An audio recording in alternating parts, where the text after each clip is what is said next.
Hello and welcome to St. Thomas English Medium School, Surat.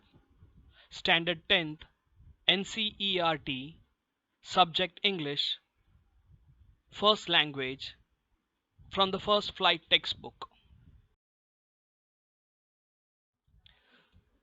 Poem 1, Fire and Ice by Robert Frost.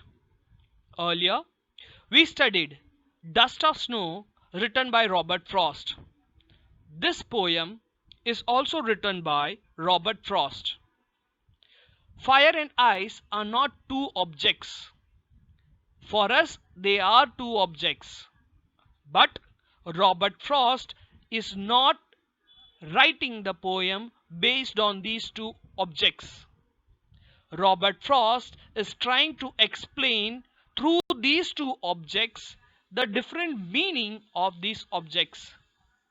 He is trying to make us understand the different emotions of human beings through fire and ice.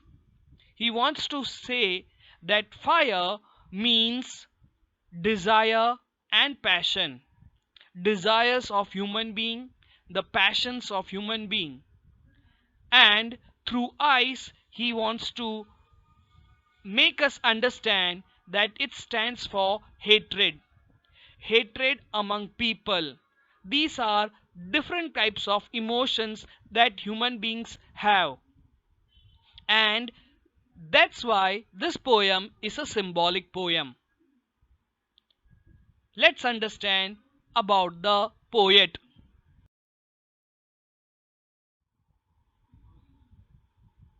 Robert Frost. Robert Lee Frost was an American poet. He is known for his realistic depictions of rural life. And in the earlier poem also we understood that Robert Frost usually used to write poems related which are very realistic, and he tries to write the emotions, he tries to brings out the emotions in his poem. So let's understand the poem line by line.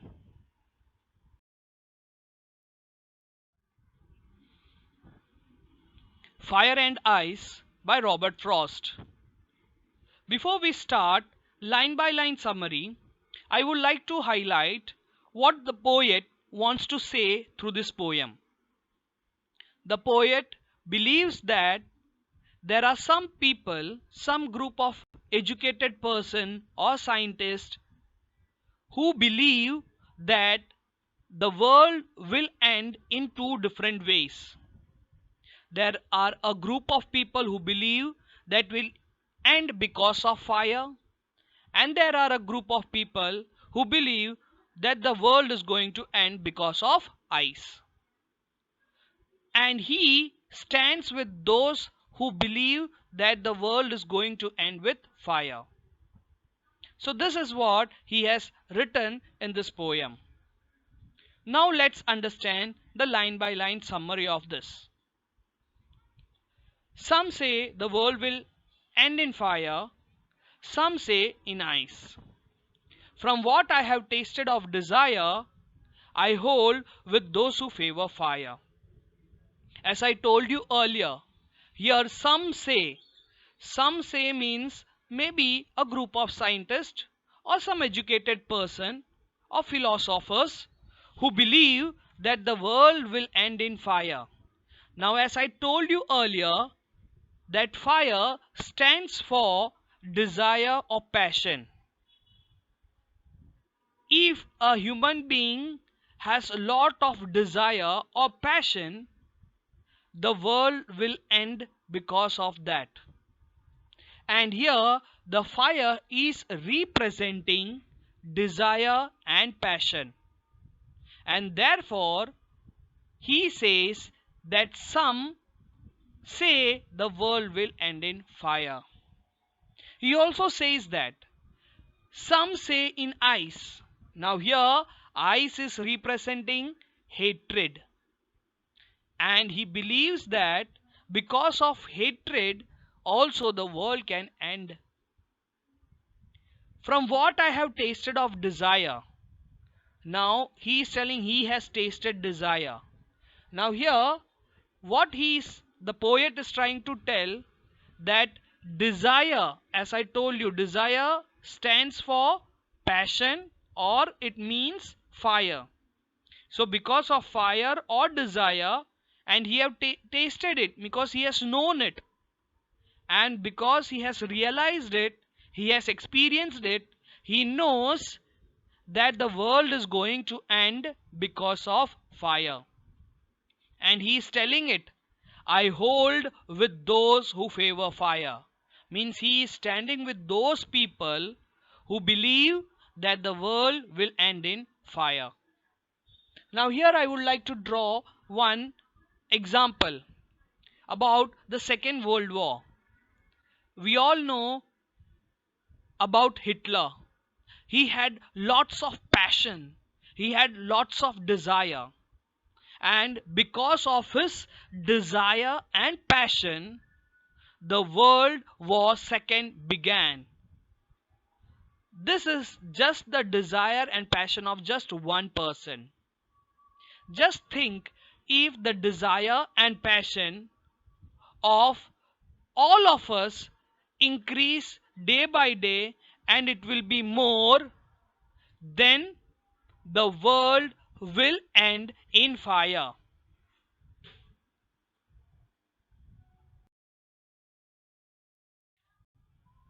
Now let's understand the rhyming pattern of this poem. Now in the last class I made you understand how the rhyming scheme is decided. Check the first line. Here the it end is with fire. The fire is rhyming with ice? No. Fire is rhyming with desire, and desire is rhyming with fire again. So we are going to name it as A for fire, the first line. The third line, desire, will again name it as A, and fire A. Ice is not rhyming with any of this, so we'll give it as B. Now let's understand the literary devices.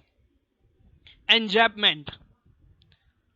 Enjambment, I told you that if a particular line ends without any punctuation mark, then it is known as enjambment. Can you find out the enjambment in this stanza? The first line does not have any punctuation marks, and here also the third line does not have any punctuation mark. So again here it is enjambment. Now let's understand a new literary device. Anaphora. The repetition of a word or phrase at the beginning of successive clause. Anaphora means if a sentence begins with the same word, the first and second, both lines are beginning with the same words, and therefore it is called anaphora. Here some say, some say. It is beginning with the same words. That is why it is anaphora. Now there are other simple literary devices like alliteration, metonymy, metaphor. We will understand about this later on, and I will send a PDF regarding it.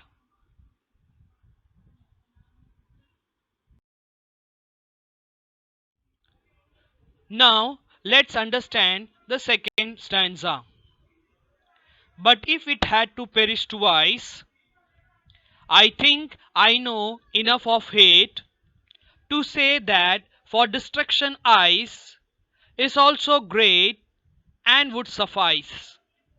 Here the meaning of perish is to die, and the meaning of suffice is be sufficient or enough. Here Robert Frost is telling us that if the world had to end the second time, then he says, I think I know enough of hate. So the poet is trying to tell that the world will end the second time, and if it is going to end for the second time, it is going to end because of hate. Hate stands for ice. As I told you earlier, ice has a symbolic meaning, and that symbolic meaning is hate. Hate, that is hatred of man. To say that for destruction ice is also great and would suffice.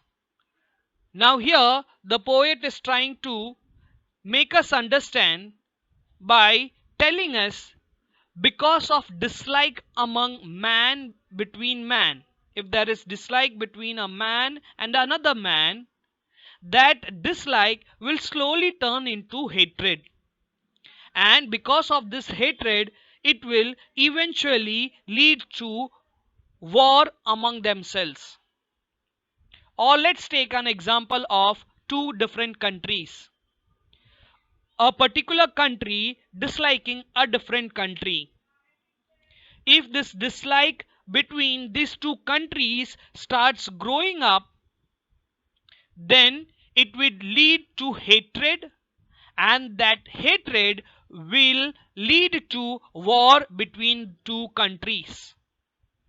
And if war happens, then definitely the world will end.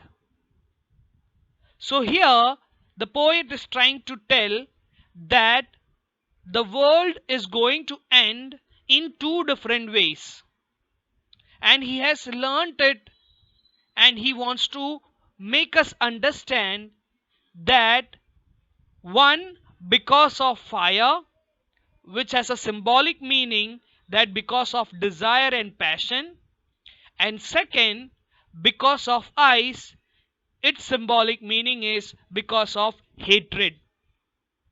So the poet is trying to make us understand that the world will end in two different ways, and he who has understood the desire, that is the passion, because of that the world is going to end. Now let's understand the rhyming scheme of the second stanza. Let's understand the rhyming scheme of this stanza. Twice is rhyming with ice, ice is rhyming with suffice. In the first stanza, the second line, some say in ice, their ice is rhyming here with twice, ice, and suffice, and we had named there as B. So here for twice, B, ice, B, suffice, also B. Now let's see the second line. I think I know enough of hate. Hate is rhyming with great. Because it is rhyming, we'll name both as C.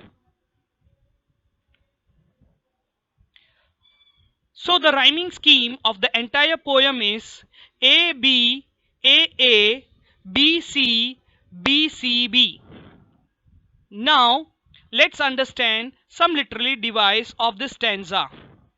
The first line, but if it had to perish twice, the world is going to end for the second time. This is an exaggeration. And if there is exaggeration, the literary device is hyperbole. In the same way, in the second line, I is repeated here. I think I. So a particular word is repeated again and again in the same line. It is repetition. And there are still more like alliteration, internal rhyme. All this literary devices or poetic devices will be given to you in a PDF form. So, in the entire poem, Fire and Ice, we understand that Fire and Ice is a symbolic poem where Robert Frost is trying to make us understand how fire and ice, because of fire and ice, or because of hatred and desire or passion of a man, the world will end.